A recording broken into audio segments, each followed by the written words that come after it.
Bom dia, boa tarde, boa noite, sejam bem-vindos a mais um vídeo aqui no canal. Eu me chamo Abner e no vídeo de hoje a gente vai conversar a respeito de mais um gênero textual, né?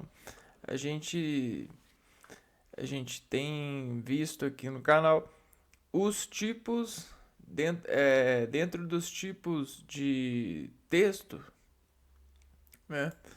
A gente tem buscado aprender, né? ah, Esses gêneros, né? Os gêneros relacionados a esses tipos de textos. E aí, bom, a gente já começou a ver o tipo de texto narrativo, e aí começamos a contemplar tudo que essa fórmula de empregar as palavras desinforma por complexo de resistência a partir da relação que foi dinamicamente imposta e incorporada nas receitas de distensões textuais, né? É aquela coisa de você criar um mecanismo, trabalhar ele, lapidar ele e desinformar ele até que ele promova essa costura nessa, nessa conversão de dados materiais para dados que materializam a matéria a partir do desimpulso que ela significa por descarregar em palavra a consideração, né? Uma consideração, ela pode valer uma consideração forte, ela pode valer mais que ah, muitas palavras, muitas matérias, muitas substâncias, né? Isso com certeza, porque dependendo da consideração, ela faz uma contração no organismo que desrevela encantamentos, né? E agora, como explicar isso, né? Como a gente vai. A gente tem várias formas de desinformar a matéria para uma versão de sustentabilidade, né, narrada, né? Então eu tenho várias formas de contar para vocês a todo um volume de dados, todo um filme, toda a retroprojeção que eu me ocupei, né? A minha operação colinérgica se ocupou de de adquirir, né? De fazer esse esse essa compra, essa ecolinergia diferencial, decomposição de camadas, né?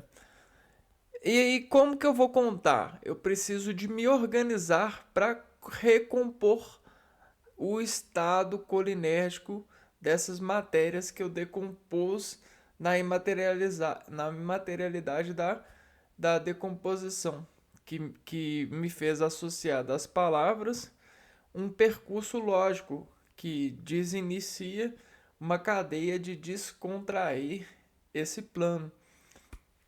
Mas aí, dependendo da pessoa que eu vou contar, ou do grupo de pessoas que eu vou contar, a minha relevância ela salta o efeito de cadeia que eu me ocupei em decomposição. Vamos ver isso melhor.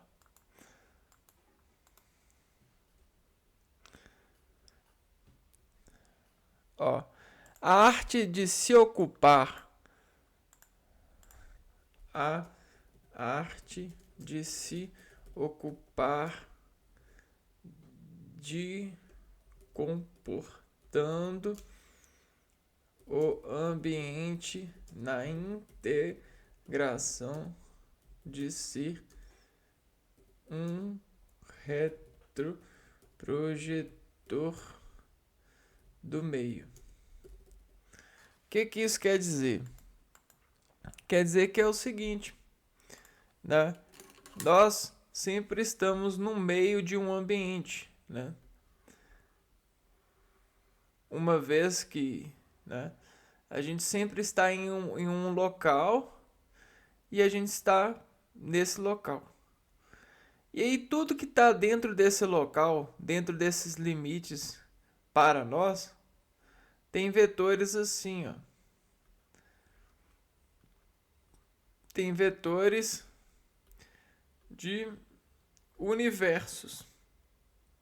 A gente tem, na verdade, a gente tem um preenchimento de pontos vetoriais que fazem, a partir de escalas de energia, conjuntos ou desconjuntos rítmicos por embalo de pontos formarem reações em cadeia, né? Então vamos dizer que a gente tem um preenchimento de pontos aqui, ó. Existem vários pontos, existem muitos pontos preenchendo esse bloco aqui, ó. E esse bloco é o plano. É a caixa da sua realidade de sensação, de importar sensação para o organismo. Beleza?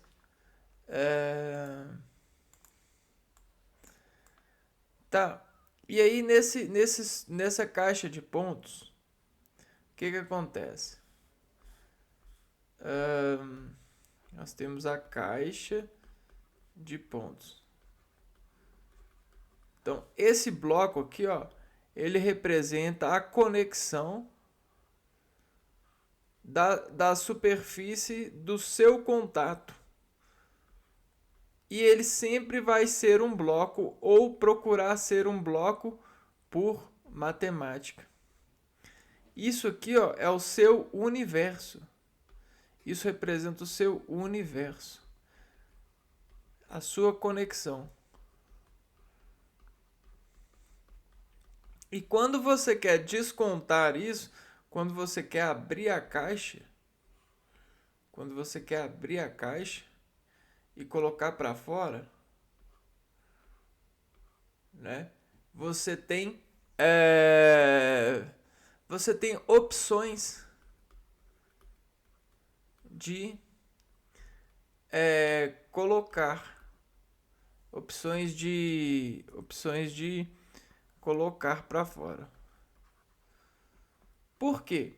Porque é como se a gente tivesse tomos de matrizes de dados, né? E aí, quando a gente escolhe um desses dados, né, a gente objetivaciona um caminho possível, né? Para cá ou para cá, né? Então funciona como se fosse um jogo da velha, realmente um jogo da velha aqui, ó. Você tem um jogo da velha, só que esse jogo da velha, ele pode se tornar cada vez mais contractual dentro do universo. Ele pode ter várias linhas e várias colunas dentro da sua conexão de estabelecimento artificial, né? Ou seja, dentro da localização de você no espaço-tempo e das forças desse espaço-tempo, das características desse espaço-tempo, ou seja, dependendo da loja. E aí você pode escolher começar daqui. E olha só, se você começa daqui, você tem condição. Se você tira esse primeiro, você tem condição de tirar o de baixo dele, ou tirar o do lado direito ou do lado esquerdo, ou tirar daqui para cá. Por quê? Porque toda a tira, ela obedece um princípio de conexão. Todo isso é a arte de se ocupar atestando vaga. Então, você tem o ponto de partida E esse ponto de partida, ele é o carro-chefe. Ele é a máquina, o controle. Então, esse controle, ele vai puxar vagas de reportar esse controle. Então, em um texto, o controle geralmente é o título. Esse é o maquinista, essa é a máquina de largada. E desse título a gente tem as vagas de puxar, desse título puxar e desenvolver o intelecto, e desenvolver a passagem, a colinergia. Então, isso é o fruto da arte do texto, né? Mas assim, a gente só conta, né? Isso precisa ficar claro. A gente só conta verdades, né? Coisas que acontecem. O único problema é que essas verdades elas podem ser misteriosas ou sobrenaturais. Só que essa misteriosidade, essa sobrenaturalidade, ela é a arte, ela acontece, porém acontece em planos de costura de matrizes, de dados de matrizes. Então, para alguém se ocupar em falar algo que significa misterioso ou sobrenatural, isso aqui precisa de ter uma amolação rítmica de conexão com matérias. Porque senão não funciona ao ser humano. Porque o ser humano é um ser material. Ele é totalmente material. Não existe nada que não seja material no ser humano. Por quê? Porque a imaterialidade vem do desimpulso de encontrar uma matéria. Então, a imaterialidade é a antimatéria. É aquilo que a gente acomoda a matéria, é como se fosse a deformação de um campo, de um espaço, de um tempo, causada por uma matéria. Então, se você tem um colchão e se você coloca um dado nesse colchão aqui, ó, essa deformação aqui, ó, é a antimatéria, é a força normal dessa componente material. Então é a balança de suspensação de uma matéria, é a antimatéria. Né? A gente sempre tem e existe a antimatéria para alguma coisa. Só que como a gente tem nesse espaço e nesse tempo, nesse universo, nessa caixa que desconecta e limita a gente, olha. Né? Vamos pegar aqui você. Aí você estica os bracinhos pra cá, estica as perninhas pra cá. E aí a gente pega o seu campo. Né? O seu campo. E aí isso vira uma caixa para nós. Uma caixa, uma peça de um quebra-cabeça.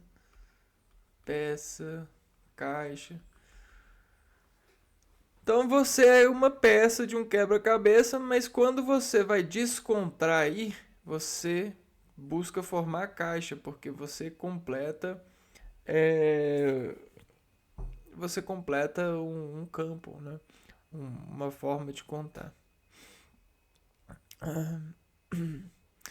Tá bom. Dito isso, desse modo de servir de possibilidades, a gente tem os arranjos. Os arranjos de desmontar caixas, né? E aí, com esses arranjos, se a gente pega e faz a regra de arranjos, o que é regra, forma, fórmula?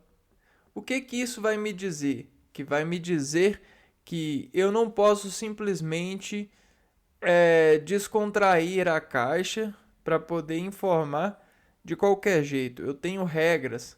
Então, se eu pego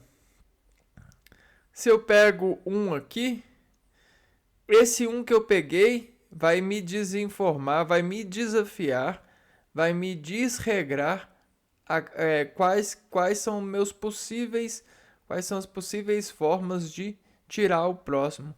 E aí a gente tem a arte do gênero, né? Esse é o general. É o princípio sobre forma possível de menos danos desmontar um conjunto. Por quê? Se eu quisesse colocar fogo nesse conjunto, ele seria desmontado. Porém, não obedeceria o princípio do gênero, do general, o princípio da, do menor dano possível na conciliação do desmonte. Então toda a montagem,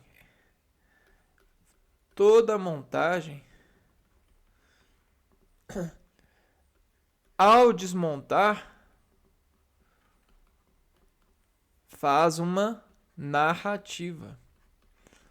Só que a gente tem para essas narrativas a gente tem várias formas de desmontar. Por quê?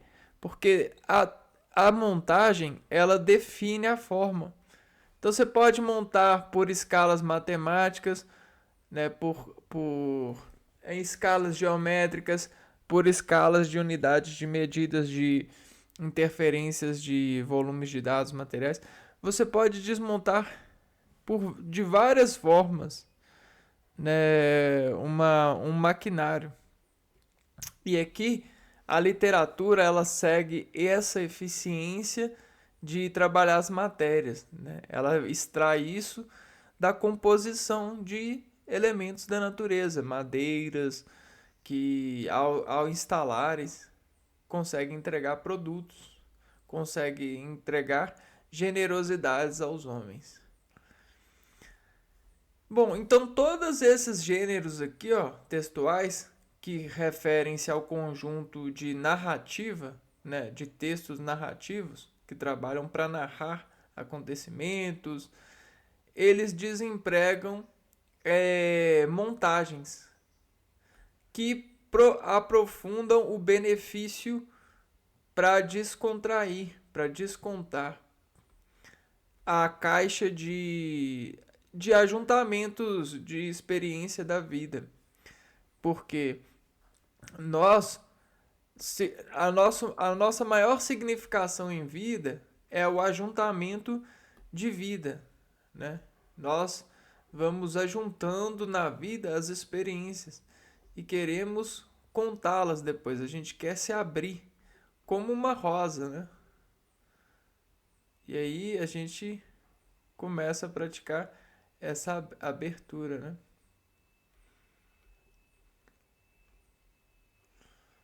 E aí essa abertura ela ganha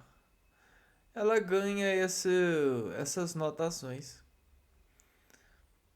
né? Esses aromatizantes, esses arcos de efeito social.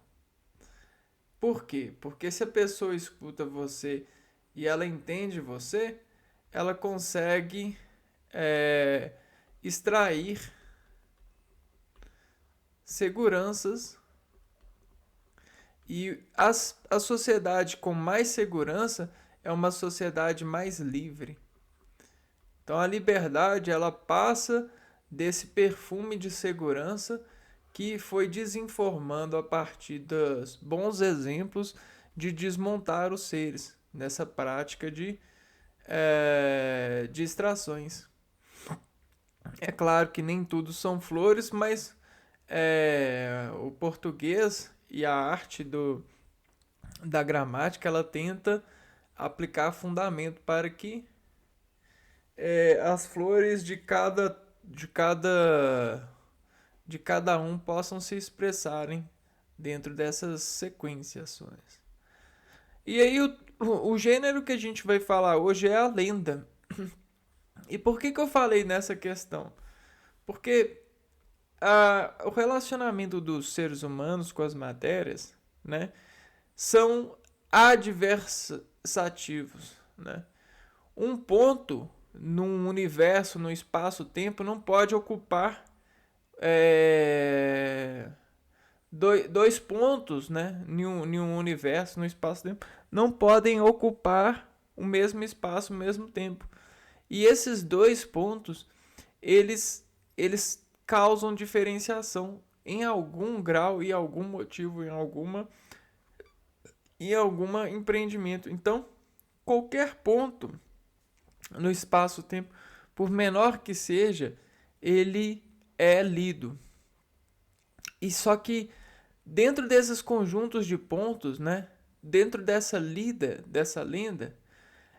as coisas começam a ficar misteriosas e sobrenaturais. Por quê?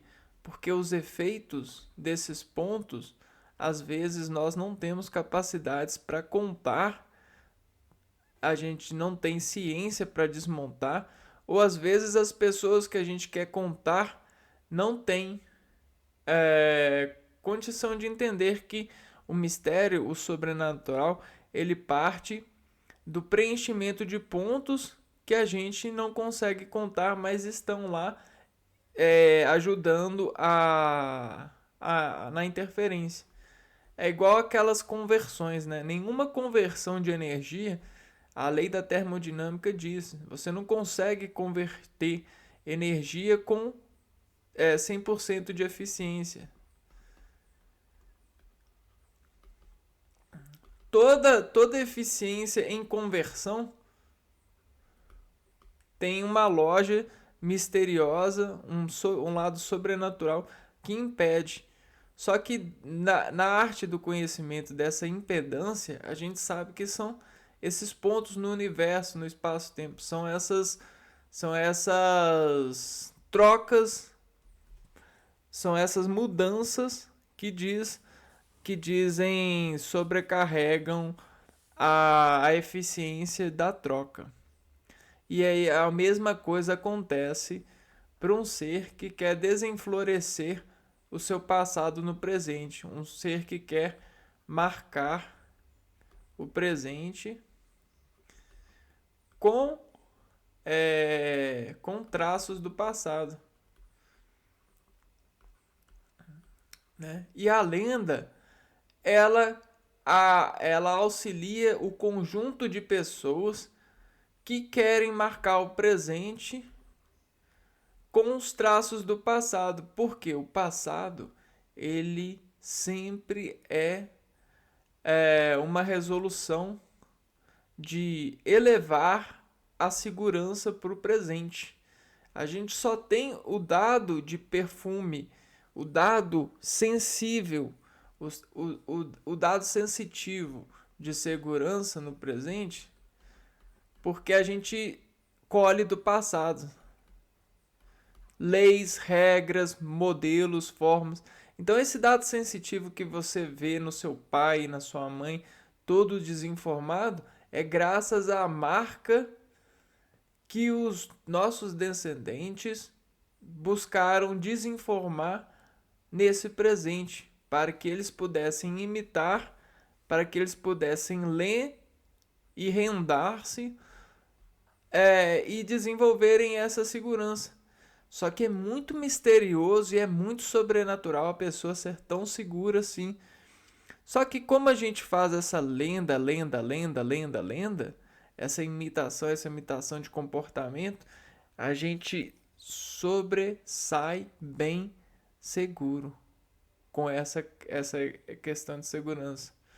E toda falha é um motivo para o português procurar academicamente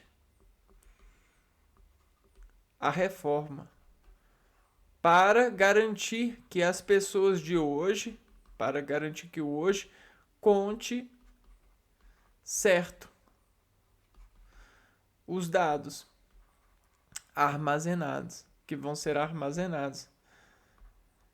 não é encantável, não é encantador, isso é um poder coletivo, não é um poder solitário, é um poder da natureza, porque a natureza ela já faz isso de forma natural. Então, o que que o homem fez? O homem se apropriou da formalidade natural para poder se colocar em um sobrenatural. E o sobrenatural é a arte do homem se colocar nesse equipamento natural. Por quê? É natural que o homem deixe pegada na terra quando a terra está propriamente qualificada para se desinformar em pegadas. É natural. Só que o sobrenatural é quando o homem faz faz a terra ficar sobre a capacidade de ser gravada. Então, o sobrenatural é a arte do homem de procurar folhas e ferramentas para fazer os contrastes em folhas. Então, toda a história em quadrinho é sobrenatural. É o que a gente chama de psicológica.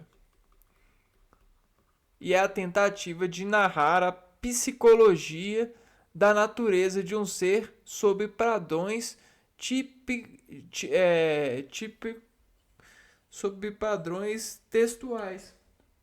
Só que a gente tem o texto quadrinho que consegue contar a partir de contrastes de descontração mais perto da realidade visual que a gente encontra os dados. Só que a gente tem pessoas na literatura que conseguem fazer isso muito bem na arte de fazer os contrastes entre palavras sentenciais. É muito mais difícil. Vou contar para vocês. É muito mais difícil você conseguir contar, fazer as contas e descontrair desse armazém de palavras contrastantes do que você ver a figura e receber o contraste dessas figuras para esse servidor de história, de marca do passado no presente. Né?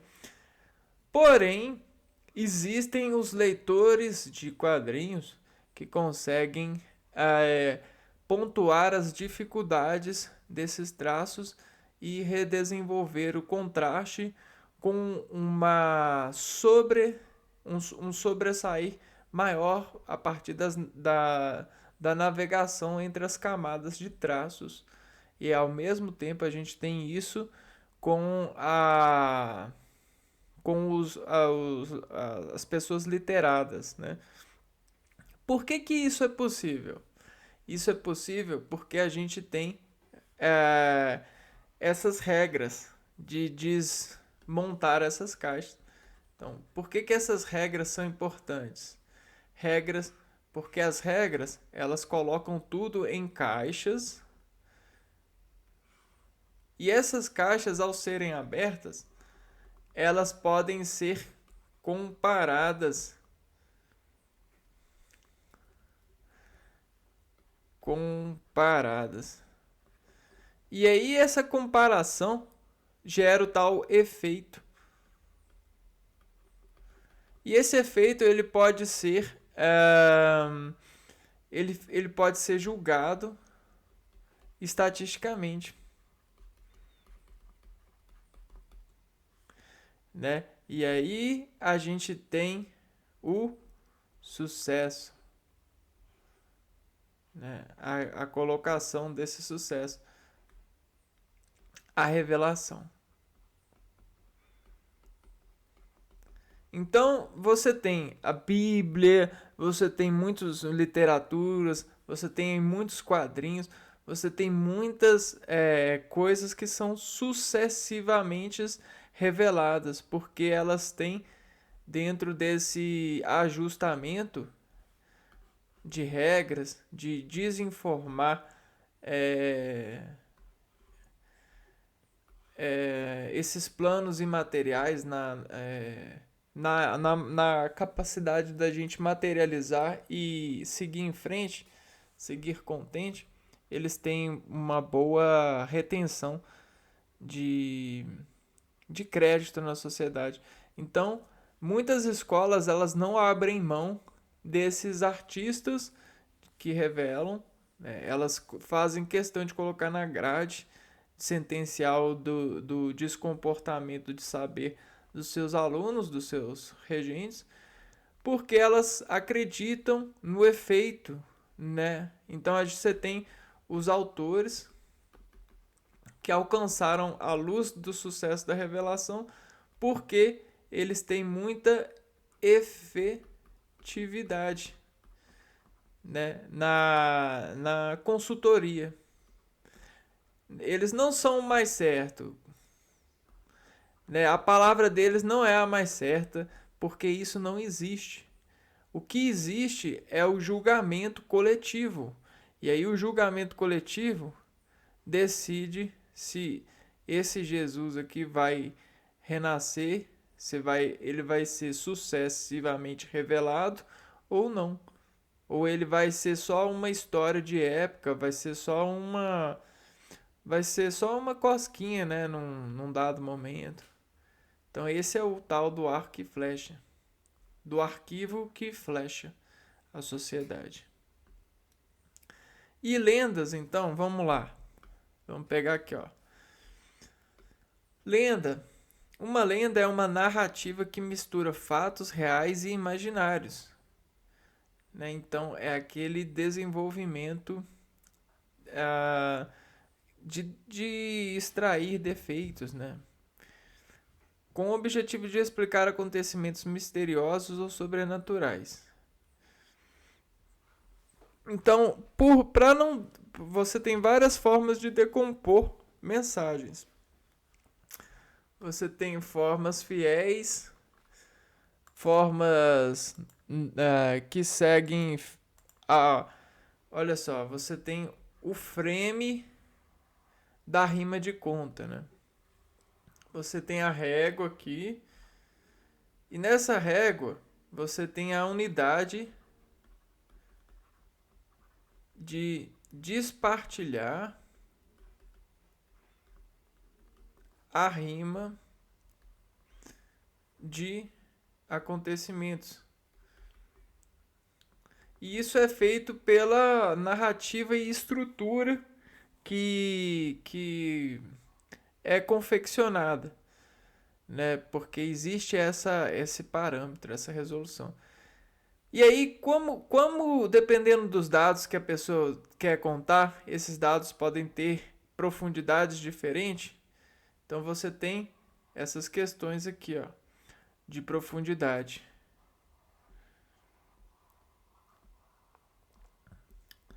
Porém, a régua ela continua sendo a mesma. O que vai dizer essa profundidade? Vai ser a imaterialidade. Ou seja, a palavra em densidade. No arco reflexo da leitura. Então, quando você passa os seus olhos aqui, ó, você é igual uma bicicleta, né? Você está aqui no texto. E aqui a gente tem o texto, né? Vírgula, ponto. E aí você está com a sua bicicleta aqui, com o seu olho. E aí você está passando aqui, ó. Quando você passa aqui, opa, você sente alguma coisa. E essa coisa é desenviada ao seu organismo por conta da imaterialidade, da densidade da palavra que faz reflexo de conexão, né? Isso é a transdução colinética, cinética. E aí a gente tem muitos artistas que conseguem montar esses planos para os nossos olhos pedalarem esses recebimentos, essas chegadas a resoluções de universos em conjuntos, né? Em conjuntos. Nunca é totalmente eficiente, mas você sente uma certa eficiente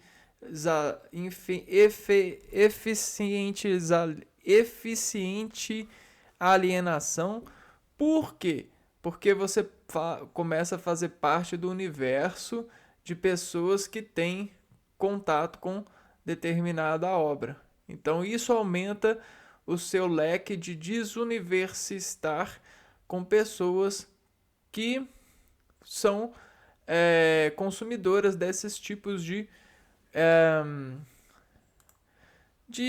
revelações, de instruções que nos passam e nos fazem passar adiante.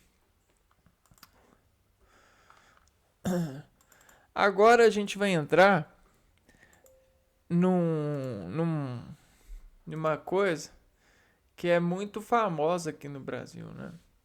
A gente tem lendas e personagens do folclore brasileiro, né? O folclore. O folclore, ele é uma base de, de colocar os seres humanos em ambientes de de suposições, né?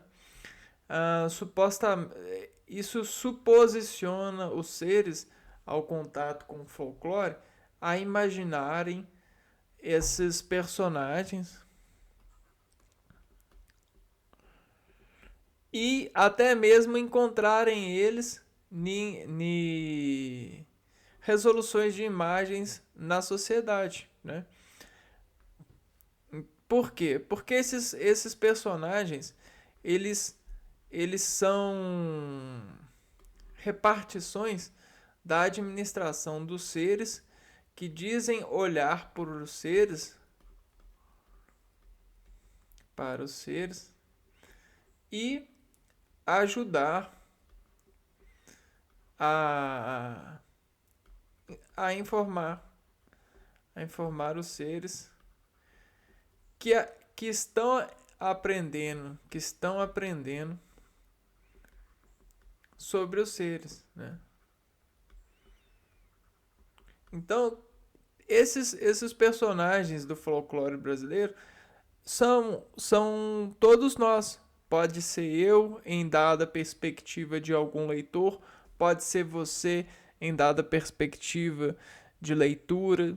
Esses personagens, eles podem ser qualquer um de nós por apropriação de decomposição e aceitação de vetores, ou até mesmo para desinstruir a gente a buscar a, ao saber da aproximação desses personagens, a gente procurar desvios, afastamentos. Isso nos ajuda a ter perspectivas e mudar rotas dentro dessas sabedorias por comparação de perspectivas, né? Então, quando a gente está perto de parecer com o Saci Pererê, a gente pode tentar desviar o caminho, né? Isso são formas de entender e desviar por entendimento. As lendas folclóricas representam um conjunto de histórias e contos narrados pelo povo que são transmitidas de geração em geração por meio da oralidade. A gente já viu que a transmissão ela se perde. Então, quando a gente não quer perder na transmissão, a gente grava e grava e grava. O que esse grava e grava faz? Ele consegue fazer que a obra e a conjugação da obra em um dado momento na história fique armazenado, porque a gente tem o produto, o subproduto e o sub do subproduto gravado. E quando a gente administra essa obra em outra dada época, a gente consegue comparar por desgravação e informação de renda sobre essa desengravação. Então isso que é rico, pessoal. A gente tem um livro e nesse livro a gente tem a sensação que ele causa na época. E a gente tem os sensitivos, né? Então a gente tem essas três questões. A gente tem o escritor, o leitor e o escultor, né? O personagem, o,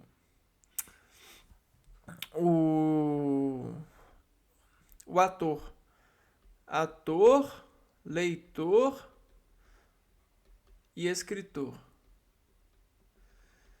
E aí passam-se 10 anos e a gente repete isso. A gente traz isso para o futuro e faz o mesmo e aplica esse X. E aí passa-se mais 10 anos e a gente pega isso e faz isso para esse X. E aí a gente observa mudanças por radicalizações. Quem que é o radical aqui? O radical é esse livro. Nossa, que radical! E aí, com esse radical, com esse livro, com essa história, a gente consegue ver e desinformar comparações de vistas. E a gente faz planos e planos, a gente faz prédios. A gente faz a engenharia civil livro de época. Sucesso. E isso, quem faz muito isso é a faculdade, né? Que gosta muito de colocar isso nessa dimensão e fazer esses cegas, esses estudos de duplo cego, de todos séculos. E aí, de séculos em séculos, acontece coisas assim, né? Esses parâmetros fenomenológicos. Para poder ver o que sai disso, né? Você tem a Ilíada, a Bíblia. Cara, o que mais tem é livros recontados. Recontados por estimulação dos agentes vivos que escutam, né? E o que a gente vai falar hoje são de lendas. Essas lendas, elas são recontadas. A gente tem a lenda do Saci Pererê.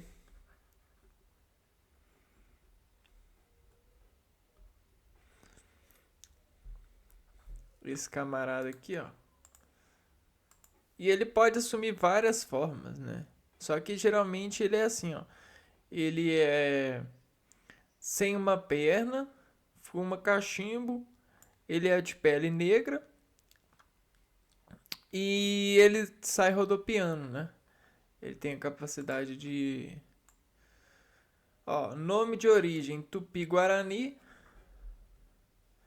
Saci Pererê é uma das lendas brasileiras mais conhecidas. É representada por um menino negro que possui uma perna só. Além disso, fuma cachimbo e usa carapuça vermelha que lhe dá poderes mágicos. Então aqui, ó, Saci Pererê. Cara pulsa vermelha.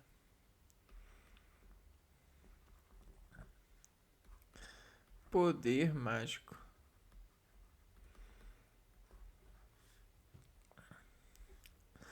Muito brincalhão e travesso, o Saci surge como um redemoinho e gosta de assustar pessoas.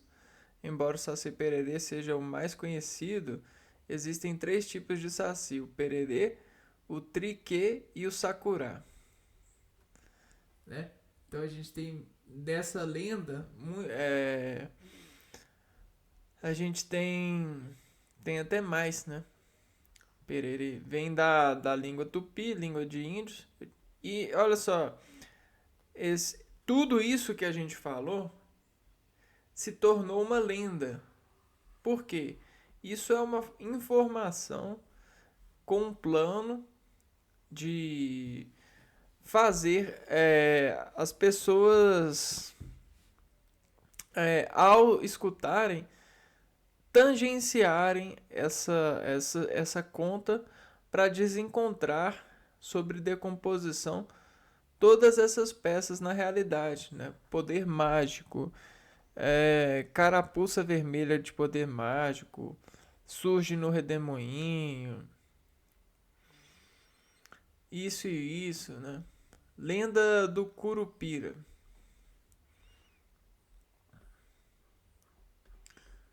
Curupira.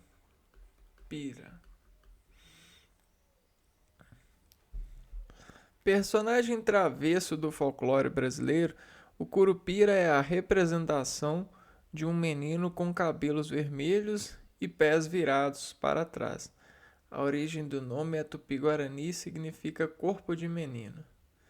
Protetor da fauna e da flora, o Curupira assobia e deixa pegadas com seus pés virados. O objetivo é enganar os exploradores e destruidores da natureza.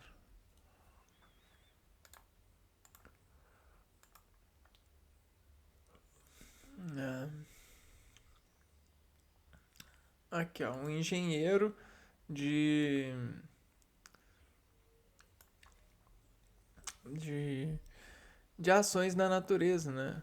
São todas essas lendas aqui possuem perspectivas na natureza, principalmente de animais que utilizam dessas leituras de cargas na natureza para descarregarem estratégias anti essas leituras ou contra essas leituras. Mula sem cabeça.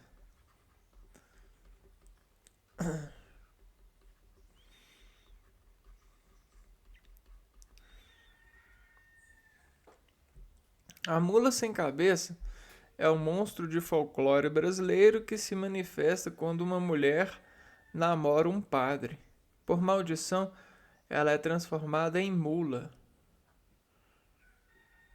Esta personagem folclórica é representada literalmente por uma mula sem cabeça, que solta fogo pelo pescoço e assusta pessoas e animais. No entanto, há versões que variam de região para região no Brasil. Olha só que doido, né? Isso aqui era uma mulher, só que ela foi e quis namorar com o padre, né? Ahn,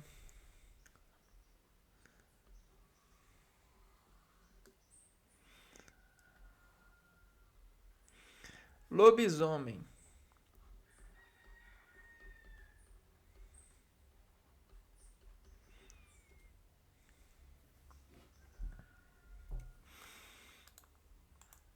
A lenda do lobisomem tem origem europeia. Ela retrata um monstro violento com formas humanas e de lobo, que se alimenta de sangue. Acredita-se que quando uma mulher tem 7 filhas e o oitavo filho é homem, esse último provavelmente será um lobisomem. Ah, agora esse aqui até eu me arrisco, a lobisomem. A mulher teve 7 filhas e um homem, né? Olha só, um homem no meio de 7 filhas, né? O homem ele vai ficar uma fera, né? Não vai ter, vai ficar só cheio de mulherada lá e só um homem. Ele vai ter que trabalhar muito mais, né? Dependendo na época, né? Em algumas versões, a lenda apresenta outras características como manifestação do lobisomem em crianças não batizadas. A transformação do homem em lobisomem ocorre nas encruzilhadas em noites de lua cheia por volta da meia-noite. Ao amanhecer, ele torna-se novamente humano. Então, é aquele homem que fica cheio de, né, não foi batizado, não foi enturmado. Então é o cara desenturmado. com dores de desenturmação.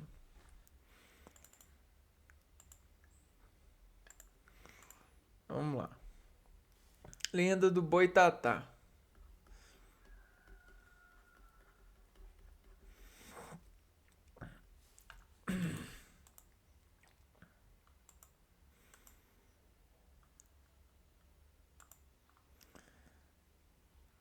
Tem um menino aqui e uma cobra, né?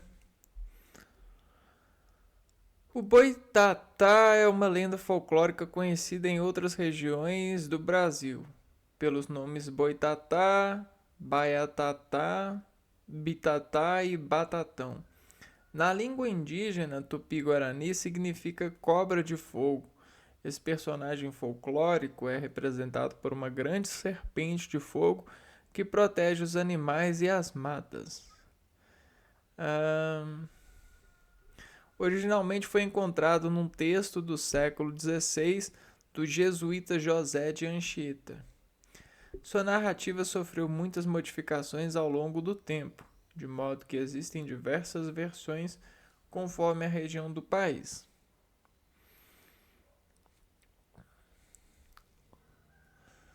Lenda do Boto.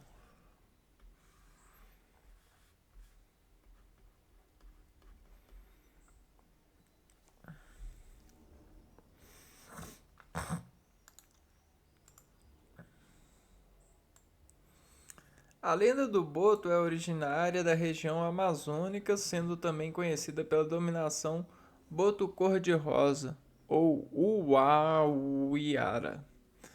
Reza a lenda que nas noites de festas juninas, o boto, animal dos rios da Amazônia, sai dos rios e se transforma num homem muito atraente.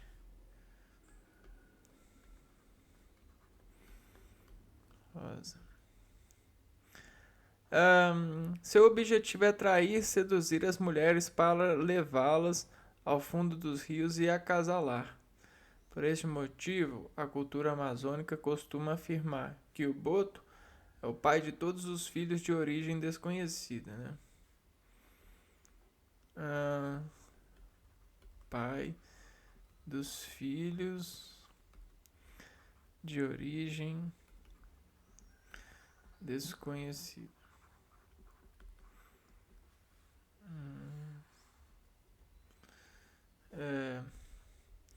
Lenda da Cuca.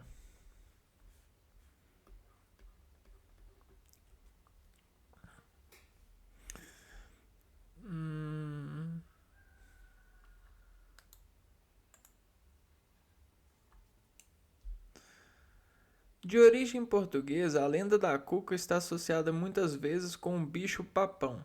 Ela é uma personagem muito temida pelas crianças, representada por velha, feia e malvada, com cara de jacaré que raramente dorme. Sua personagem está associada com o rapto de crianças desobedientes e que não querem dormir. Por isso, a tradicional cantiga de ninar crianças diz: Nana neném que a Cuca vem pegar. Então olha a Cuca aqui.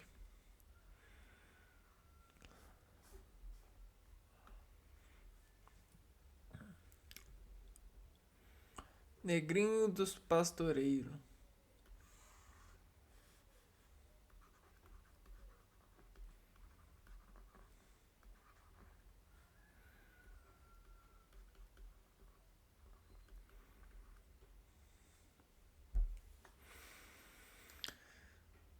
De origem afro-cristã e pertencente ao folclore do sul do país, o Negrinho do Pastoreiro conta a história de um menino escravo que tinha um patrão maldoso.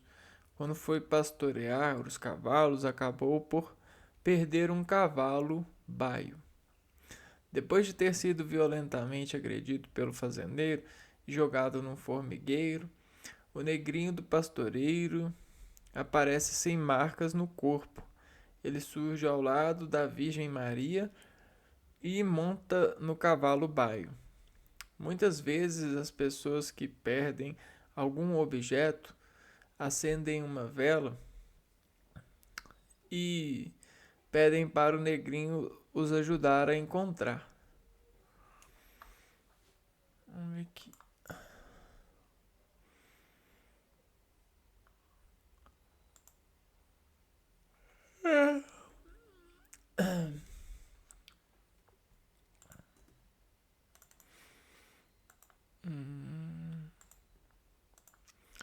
Lenda da Iara. Iara.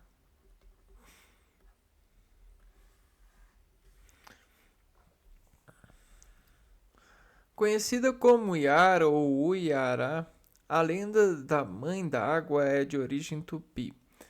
Iara significa Senhora das Águas. Esta personagem é representada por uma sereia belíssima que atrai os pescadores com suas doces canções a fim de matá-los. Antes de ser uma sereia, Yara era uma índia bela e inteligente que despertava muita inveja, inclusive de seus irmãos. Assim, para acabarem com o problema, os irmãos resolveram matá-la. No entanto, é ela que os mata. Como punição, Yara é lançada no encontro do Rio Negro e Solimões, e a partir daí torna-se uma sereia com o objetivo de matar os homens. Ah, vamos ver a Yara aqui.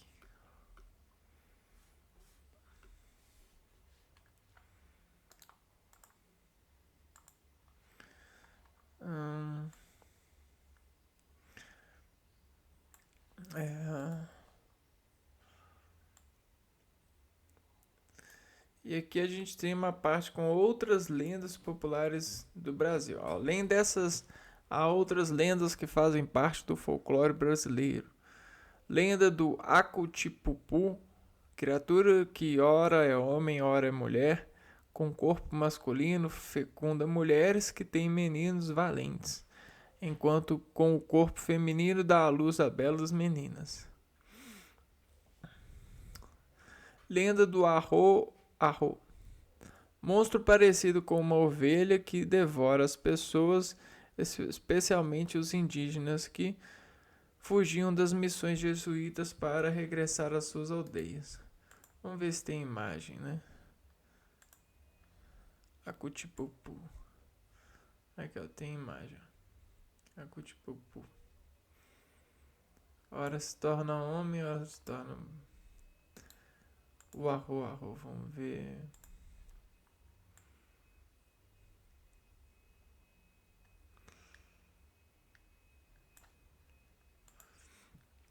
Monstro parecido com uma ovelha que devora as pessoas, especialmente os indígenas, que fugiram das missões jesuítas para regressar às suas aldeias.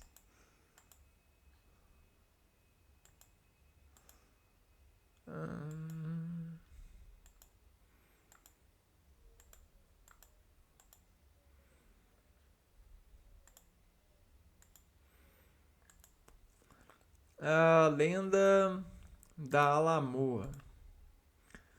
Mulher atraente que seduz marinheiros e pescadores, tal como sereias, e se transforma numa figura monstruosa, desaparecendo com suas vítimas.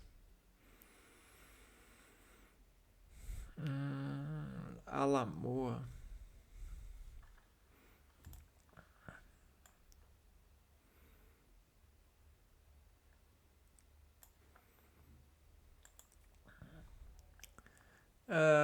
Barba ruiva, homem encantado que ao longo do dia é capaz de se transformar em menino, moço e velho, abandonado por sua mãe.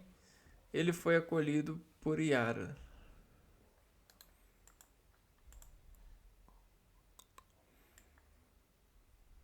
Barba ruiva. Bicho papão, monstro que fica embaixo da cama, atrás da porta ou dentro do armário e assusta as crianças mal criadas e mal educadas durante a noite e que ainda pode comer as mais teimosas. Esse aqui é o que é associado com a cuca, né?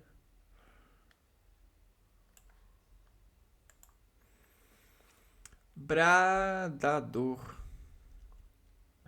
Alma penada que sai vagando pelo mato às sextas-feiras, depois da meia-noite. O motivo de ter sido devolvido à terra depois de enterrado é o morto não ter pagado todos os seus pecados.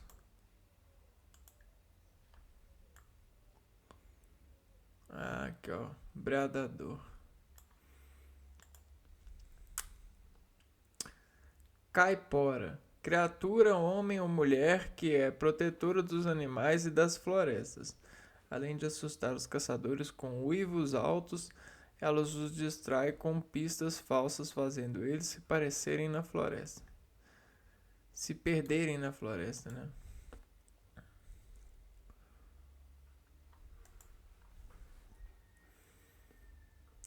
Bora. Cobra grande, também conhecido como cobra honorato ou honorato. Seu pai é uma cobra gigante e sua mãe é uma índia, que abandona seus dois filhos no rio após dar à luz e verifica que ambos têm aspectos de cobra. Ao verificarem que ambos têm aspectos de cobra.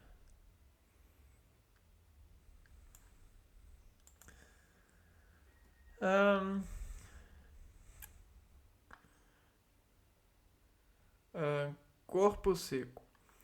Espírito de homem que recebeu a maldição de ficar vagando pela noite porque em vida cometeu pecado imperdoável e seu corpo não é aceito nem por Deus nem pelo diabo e a própria terra o rejeita. Que é isso?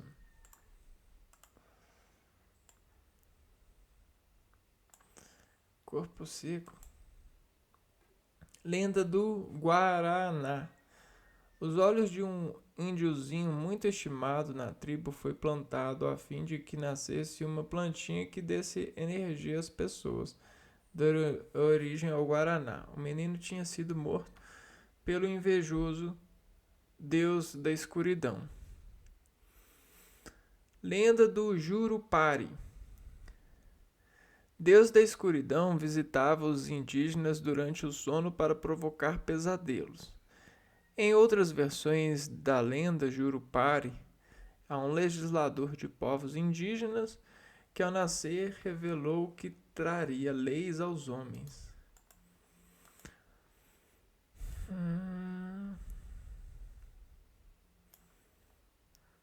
O sofrimento e o perdão fazem leis, né?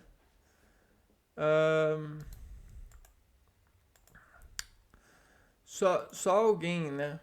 Vou pegar essa ideia para fazer um gancho de marinheiro, né? Aqui, ó. Quando alguém sofre muito, sofrer faz com que a pessoa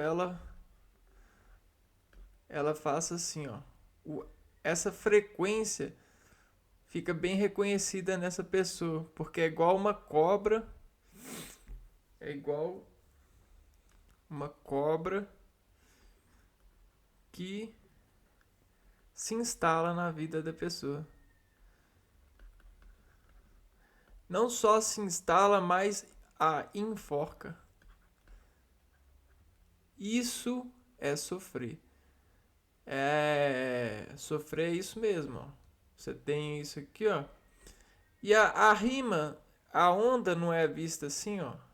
A onda, a gente tem tipos de onda que são rimas, a gente tem timbres e a gente tem a frequência da onda. Vamos pegar aqui para vocês, ó. Frequência da onda. Frequência da onda é o número de oscilações que uma onda realiza em um determinado intervalo de tempo. Então, frequência é igual ao número de oscilações. E oscilações não é isso aqui, ó. É você oscilar aqui, ó. Então, se eu pegar uma pessoa e oscilar ela bastante, ela não vai parecer uma múmia irradiada? Essa múmia irradiada ela é a imagem do sofrimento, né? É quando a pessoa ela tá sofrendo e essa frequência de sofrimento se instala na vida dela e ela se sente em dívida, ela se sente enforcada, né? E aí você sofre, sofre, sofre. Aí você sai do sofrimento e é perdoado ou perdoa quem te faz sofrer. Então você sofre mais o perdão. O perdão, ele é você sair dessa enforcação, é você liberar a múmia, deixar o Jesus ressuscitar, né? Esse é o perdão. E isso para nós é igual a lei, regras, né? Moral, moral da história, né? Então, a gente só tem moral e obedece a moral para evitar que alguém sofra e precise de perdão, porque o perdão é muito caro, né? O perdão é algo muito caro, né? É algo que a pessoa não aceita ser pagado, mas ela é obrigada a aceitar. Perdão é assim, cara, a pessoa quando ela sofre tanto, ela fala assim, não existe nada que pague o sofrimento que eu sofri. Só que como ela, né, ela tem a sociedade, ela precisa sobreviver, ela não vai se matar, ela vai fazer isso, aquilo e aquilo. Ela precisa de aceitar o perdão até mesmo para poder aliviar essa enforcação, esse sofrimento que ou que ela passou e que tem a memória de frequência ou que ela ainda passa, né? E aí ela acaba aceitando o perdão por moral. E aí esses perdões, essa moral, essa lei, são vistas lá no cartório. Não, no. Eu esqueci o nome. Deixa eu ver aqui, ó. Cartório. O que é cartório?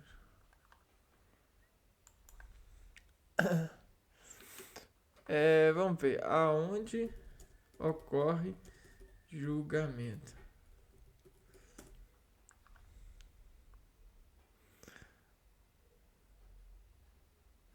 Tribunal, né? Aí, ó.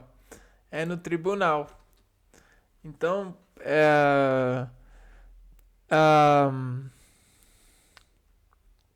aí a pessoa ela precisa de ir no tribunal. É lá no tribunal que ela vai colher, né, a moral, a lei, a regra, isso e aquilo. Então, terminando aqui, ó. Jurupari, deus da escuridão, visitava os indígenas durante o sono para provocar pesadelos. Em outras versões da lenda, Jurupari é um legislador de povos indígenas que ao nascer revelou que traria leis aos homens. Lenda da Mãe de Ouro. Uma bonita mulher que voa assume de forma de bola de fogo, consegue encontrar ouro escondido para o proteger da extração, motivo pela qual é conhecida como protetora dos tesouros. Lenda da mandioca. Mani, uma indiazinha muito querida, morreu e foi enterrada por sua mãe na sua oca, que com seu choro parecia regar a terra. Nesse lugar nasceu um tubérculo nutritivo, a mandioca. Lenda do Papa Figo. Um velho corcunda e barbudo, também conhecido como Homem do Saco, justamente por vagar pelas ruas com um saco nas costas, onde guarda crianças desobedientes para de seguida comer os seus fígados. Papa Figo.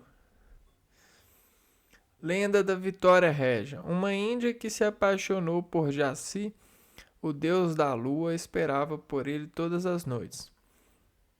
Vendo a luz de Jaci refletida no rio, a Índia Nayar inclina-se para beijá-lo e morre afogada, sendo transformada em uma planta conhecida como estrela das águas.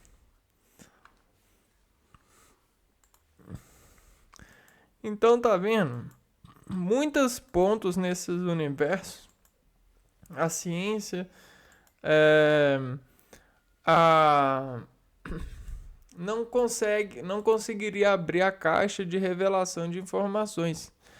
Então ela foi e criou a partir de narrativas e de pontos de saber uma rima de afetuação para que as pessoas se ajustassem sobre a apropriação e aproveito desses temas, né? Dessas questões, desses questionamentos nas sociedades. Né? E isso floresceu e é utilizado até hoje para florescer as pessoas. Com os lazeres e pesquisas de quem quer, né, quer encontrar esses climas novamente na sociedade, essas dimensões de universos de questionamento, e assim se conciliar com eles, né?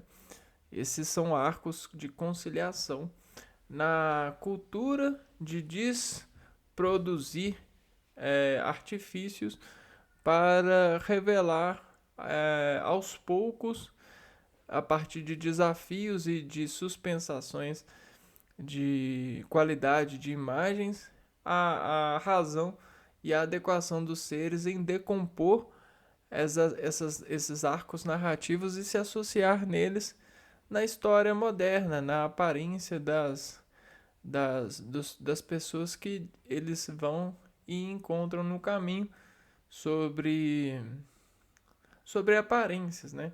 Sobre sentimentos. Então, todos esses personagens que a gente viu, eles podem ser encontrados em algumas dimensões de sobreposições diversos que você pode até mesmo decompor e fazer as associações para se divertir e às vezes até se proteger em dadas apropriações de oportunidades, né? Fica aí a dica. Eu vou ficando por aqui e a gente se encontra no próximo vídeo. Um abraço para vocês e fui!